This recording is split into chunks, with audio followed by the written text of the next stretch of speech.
And I said, 10 years old, I'm full of testosterone, just like every other 10-year-old guy is. I said, you go ahead and you call your cousin and you tell him I'm going to kick his butt. So 2 days go by, no phone call. So I said to myself, I guess I showed her and him too. Third day comes around, the phone rings. It's Tina. She said, my cousin Anthony's here. And he's going to kick your butt and he wants you to come around to the house. So now I'm like, man, how am I going to, I can't stay in my house and hide from him. So I walk around there and there he's waiting on me. This dude, I'm looking at this dude and I'm saying, and we immediately start to, like you said, this guy's very competitive, okay? Very competitive. We start sizing each other up. And he gets up in my face, right about here. I didn't know about that no-fly zone. He gets up in my face and he says, my cousin says you're picking on her, you're messing with her, and I don't like that. And if you don't knock it off, I'm going to kick your butt. And I don't back down, of course. I'm like, look, man, you don't know the whole story. And first of all, you ain't gonna kick my butt. So we're sitting here and it's kind of like that pee-pee match, you fartish, So we're sitting here and we're sizing each other up. And through the conversation, we finally realized that maybe we really don't want to fight because we don't know who's gonna win. And it's probably in both of our best interests to just become friends and put this fight thing on hold. So that's exactly what we did. We became friends. And then it turns out we played on the same football team every single year, Pop Warner, through high school, every single year. So that's how we became best friends. And, I also remember the time when, we also, like Buck said, we used to wrestle, we used to fight, we used to size each other up, and we practiced honing our skills on each other. So anyway, I remember watching these two go at it, man. They would really go at it. And so I'd get in every now and then. And you saw the afro that he had, right? It was the 70s, 60s, 70s. We thought we had afros. We thought we were cool and all that other stuff. So me and him, we had competition with the afros. Who's got the longest afro? We'd actually go get the blow dryers and the combs on the blow dryers and comb our afros out to try and see who had the longest afro. And then one day, he decided to go get this thing that I had never heard of before. And I think Dad started it off.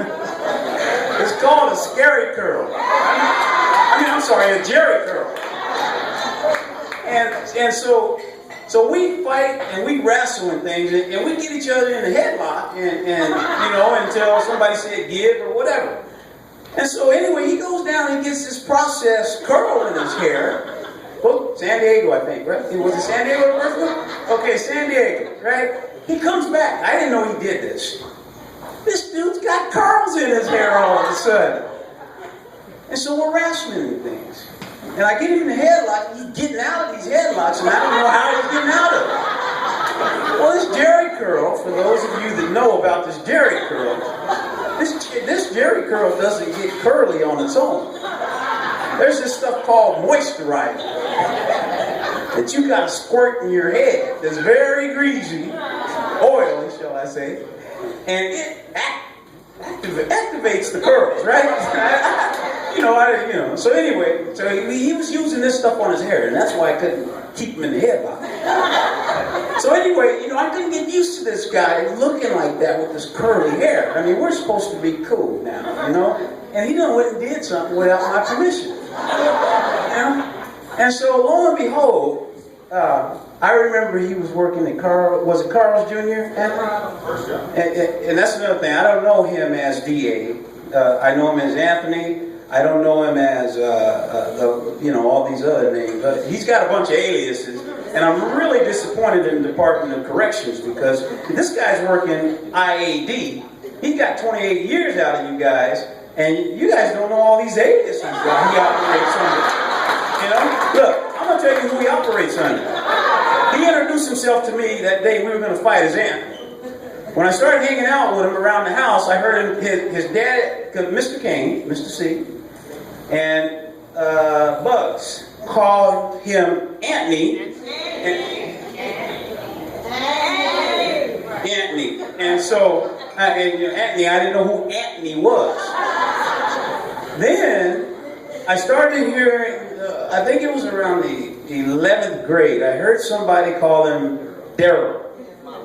I'm like, who's Daryl? We're best friends. Why are they calling you Daryl, man?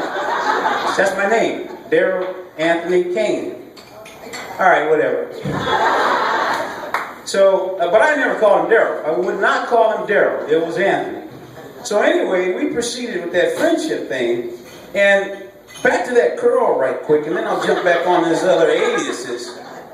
He goes in, he gets this curl. And so I go to his job one day, and I'm working down the street. Central City Mall is now closed. He's in Carl's Jr. I walk up to, I'm going to go check him out. I walk up to the counter, and here's this guy, my friend, my best friend. He's standing there with this Carl Jr.'s hat on and this get-up. And he says, hey, Chili, working, welcome to Carl Jr. May I help you? And he's got a grease ring around his cap, man. And he's got those curls hanging out the side. And so long story short, I gave him a nickname when he had that curly hair. Because I didn't like it. But he was my partner, and I was going to roll with him irregardless. And it was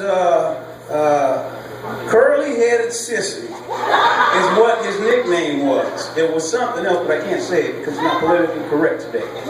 And so anyway, that's where Dirty Boy came from. I knew if I kept calling him a curly-headed sissy, eventually we would fight, and that might be the end of our friendship. So Dirty Boy is where he got that from, and that has stuck. But yes, Dirty Boy. You know, curly-head sissy, Dirty Boy. Anthony, that's Dirty Boy. So anyway, he got that processed curl. And every 6 months, you'd have to go back down. They were going back down to San Diego to go get it redone. And do you know, because we were so tight, I mean, look, when this guy walked, when he stopped, if you looked at his stomach, you'd see my head, and vice versa. So anyway, I decided to go and get this Jerry curl as well. Not only did you squirt this moisturizer on it, but the first time I saw this guy, he slept with a plastic bag on his head as well. That's so it wouldn't oil up your pillow and your sheets. I didn't know I was going to have to do that until I already got it. So anyway, that's where that came from. Got it. Wrapping up.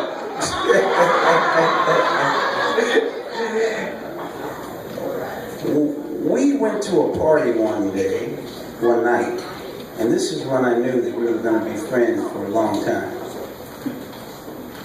He was interested in this young lady, and we were playing on a football team, and we didn't like the way the party was going, so we were leaving. And there was rivalry guys there that liked the young lady that he liked also. So anyway, we're walking out, we're walking down the street, we're over in the projects, rough part of town. We're getting ready to go home, we're walking home. Errol Miller and his other 4 friends decide to come and follow us. And this is where I find another alias, Kane. We're walking away. I mean, we're literally 5-6 houses up the street. And we hear this, Kane, you scared? Come back. He wanted to fight Kane. I'm looking at this, I'm thinking, we got to fight 5 guys, 4 or 5 guys here, you know? So anyway, Kane and Daryl start fighting. Kane hits him, picks him up and slams him. At first he tells me, William, you got my back. You know? I said, okay, I got your back, man. Because it's too far to run. So anyway, he beats him up. And I don't have to worry about fighting the other guys because they're thinking they're going to get some of the same thing that Daryl got, but they didn't. And that was all over with. I just want to say to you that I thank God that He has put you in my life. And for the quality of our friendship that has been built over the years. You are, by far, one of the finest men I've ever met. You are top-notch. You are a cut above the rest. I trust you with my life, and I trust you with my family's life. 6 years ago, I suffered a bad bout of depression and sleep deprivation. I almost lost my life. I fought. I was holding on by a string. This man, my friend, flew up to Alaska, dropped everything, flew up to Alaska, and stood by my bedside. He watched the power of prayer in my life. And I know his life was changed. His life was touched. I was in a medically induced coma for almost 2 weeks because my injuries were so severe. I never got a chance to see him before I came out of that coma. He flew back and he went back to work. But I had to go to Seattle, to Olympia for rehab. And he flew up for a week because he knew that I was in the fight of my life and that the mountains were too big for me to climb. He encouraged me and he stood by my side there. I like to say to Patrice and Anthony, may God continue to bless and keep you and your family.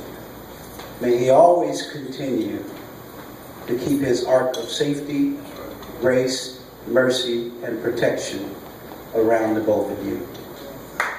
You are an outstanding man, and I want to congratulate you on your retirement. God bless you.